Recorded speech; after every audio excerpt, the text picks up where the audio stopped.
सरकारी शिक्षकों पर अक्सर स्कूल कॉलेजों में पढ़ाने में रुचि नहीं लेने और मोटी तनख्वाह वसूलने की बातें आम हो गई है। वहीं इसी दौर में मुजफ्फरपुर जिले के नीतीश्वर कॉलेज के एक शिक्षक ने अनूठा कदम उठाया है, जिसे सुन सभी कोई आश्चर्यचकित हो गए हैं।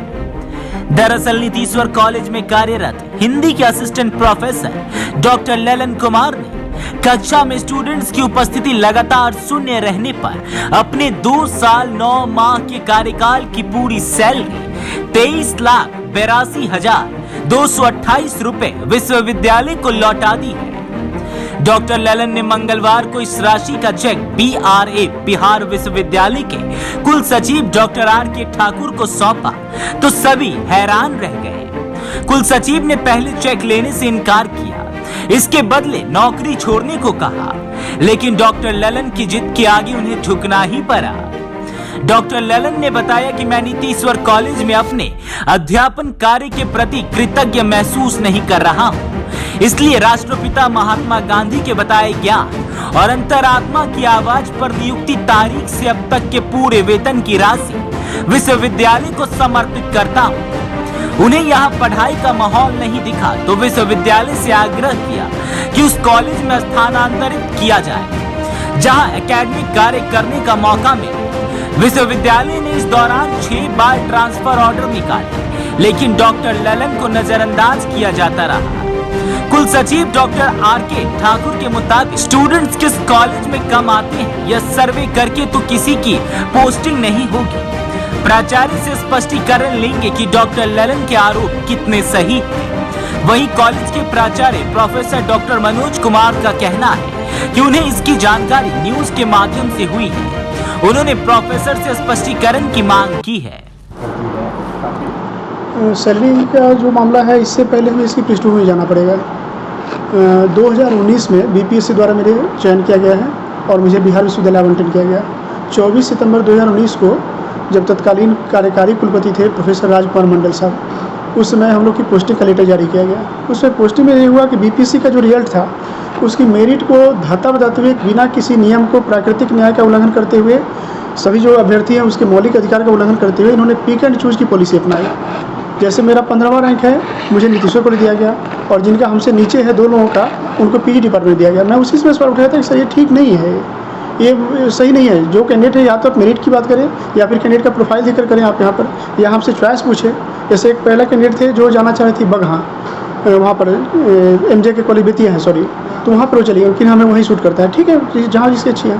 तो ना इन्होंने हमसे पूछा गया और ना हमारे मेरिट को देखा गया, ना हमारे रैंक को देखा गया, और गलत तरीके से पोस्टिंग गई। सारी समस्या की जड़ वहीं से शुरू होती है। और उसके बाद मैंने उनसे कहा, तो उन्होंने कहा कि ठीक है, अब अगले बार ट्रांसफ़र होगा तो होगा। तुरंत उसके बाद 24 अक्टूबर 2019 को फिर से पहला ट्रांसफ़र होता है 5 लोगों का। उसमें ट्रांसफ़र उसमें फिर मेरा नाम हटा दिया। उस समय से लेकर अभी तक 6 या 7 बार ट्रांसफ़र हो चुका है और हर बार मेरा नाम हटा दिया जाता है। मैं इसी चीज़ में कहा कि नहीं, जब तक मेरी बात नहीं मानी जाएगी ठीक नहीं है। मेरे साथ लगातार अन्याय किया जा रहा है। तो नीतीश्वर सिंह कॉलेज में आप हैं, यहाँ भी छात्र हैं, फिर भी आप कहते हैं कि नहीं, यहाँ छात्र नहीं, शिक्षक हैं। मतलब यहाँ भी कई छात्र हैं, पढ़ाई करते जी हैं। जी। लेकिन वो लोग उनकी क्लास भी तो चल रही होगी, तो फिर आपने ये कहा कि क्लास नहीं लगती है। क्लासेज की स्थिति जो है वो थोड़ी कमजोर स्थिति में है, और मैंने इस शहर पे किया कि मेरी बात चूँकि नहीं मानी जाएगी, मेरी पहले ही बात का उल्लंघन किया रहा है। क्लासेज यहाँ का कॉलेज का मुद्दा बड़ा मुद्दा नहीं है। बड़ा मुद्दा है कि जो हमारे मेरिट की बात थी, जो हमारी पॉलिसी की बात थी, उस पर इन्होंने क्यों नहीं सुन रहे हैं। और हमारे पहले 7 ट्रांसफ़र कर चुके हैं। एक कैंडिडेट जो MP साइंस कॉलेज में थे उनको PG डिपार्टमेंट ट्रांसफ़र कर दिया गया, और हमें कहा जा रहा है कि CT से CT ट्रांसफ़र नहीं हो सकता। और इसी बात पर मैंने कहा कि ठीक है, नहीं कर सकते तो फिर मेरी सैलरी लीजिए, मुझे रिलीव कीजिए, मैं नहीं नौकरी करनी मुझे। तो वो उसके लिए भी तैयार नहीं है कि नहीं। 2 सालों के बाद उभर के सामने आए जी, असंतोष जो है नहीं सर, असंतोष मेरे पास सारे डॉक्यूमेंट है। मैं लगातार RTA भी लगाया आपको, RTA का भी जवाब इन्होंने दिया। तो प्रथम अपील अधिकारी जो प्रोविसी साहब है, उनके पास 25 अक्टूबर 2021 को मेरी मीटिंग हुई है, उन्होंने भी जवाब ठीक से नहीं दिया। मौखिक जवाब दिया, लिखित में कुछ नहीं दिया हमसे। सारे डॉक्यूमेंट हैं मेरे पास। मैं लगातार मांग करते रहा हूँ। जब इन्होंने कोई मांग नहीं मारा तो मैंने अंत में हार के कदम उठाया कि भाई मेरे पैसा ले लीजिए वापस। आपने एक बड़ा अमाउंट जो है वो जी सौंपा है, क्या यूनिवर्सिटी की तरफ से इसको एक्सेप्ट कर लिया गया है?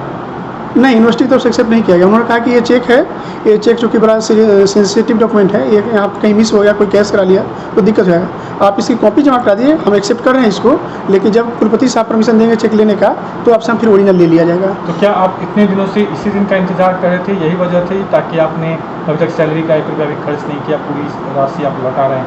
सैलरी का पैसा वो तो ऐसे चेक लगाएंगे, मैं पैसा अकाउंट मेंटेन कर लूँगा, मुझे कोई दिक्कत नहीं है, वो कोई दिक्कत नहीं है। पैसा तो मैं खर्च किया हूँ, लेकिन ऐसा नहीं कि मैं वो मांगे तो मैं नहीं दे सकता, मैं पैसा दे दूँगा उनको, कोई दिक्कत नहीं है। 1 घंटे के अंदर मैं पैसा जमा कर दूँगा उनको। उन तक की बात पहुँचाई है, राज्यपाल तक भी पहुँचाई, जो कुलाधिपति हमारे महोदय हैं, कि हमारी बात को संज्ञानपूर्वक देखा जाए, और यदि नहीं करते हैं तो फिर हमारे पास कोर्ट जाने के अलावा कोई रास्ता नहीं फिर, और कोर्ट जाकर के हम इसकी समाधान कुछ चुनौती करेंगे फिर। मनचाही ट्रांसफर पोस्टिंग नहीं होने कारण है या बच्चे पढ़ने नहीं आ रहे, ये कारण है?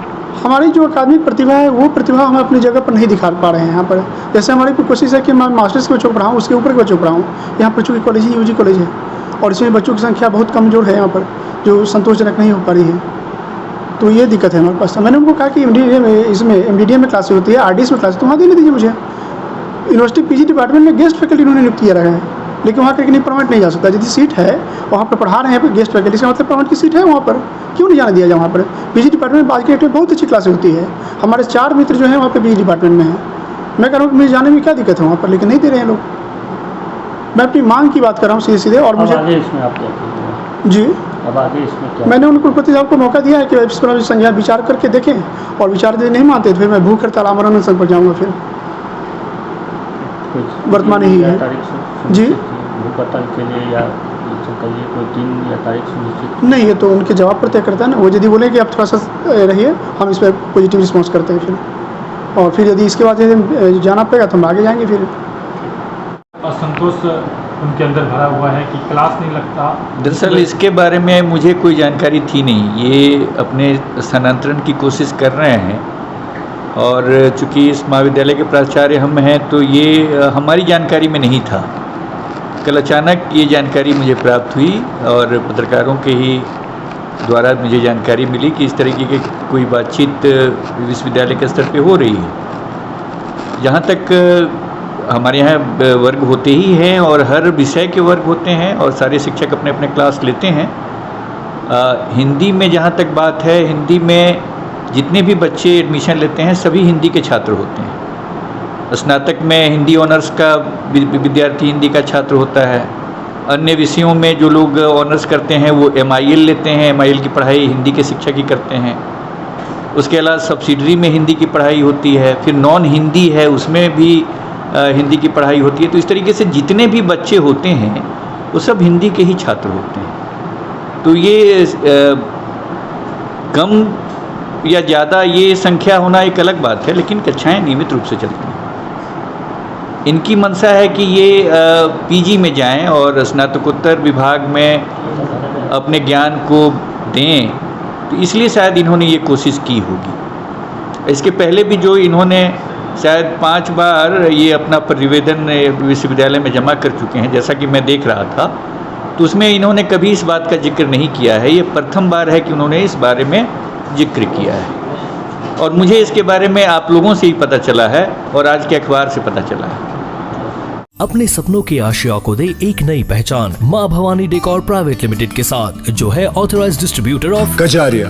देश की मिट्टी से बनी टाइल से देश को बनाते हैं, और जहां मिलती है सभी प्रकार के Indian and imported granite, marble, sanitary एवं कोटा स्टोन का अनोखा एवं आकर्षक संग्रह। माँ भवानी डेकोर प्राइवेट लिमिटेड मतलब a complete floor solutions. New 0 mile Dadar road, Muzaffarpur. Call 9934753111।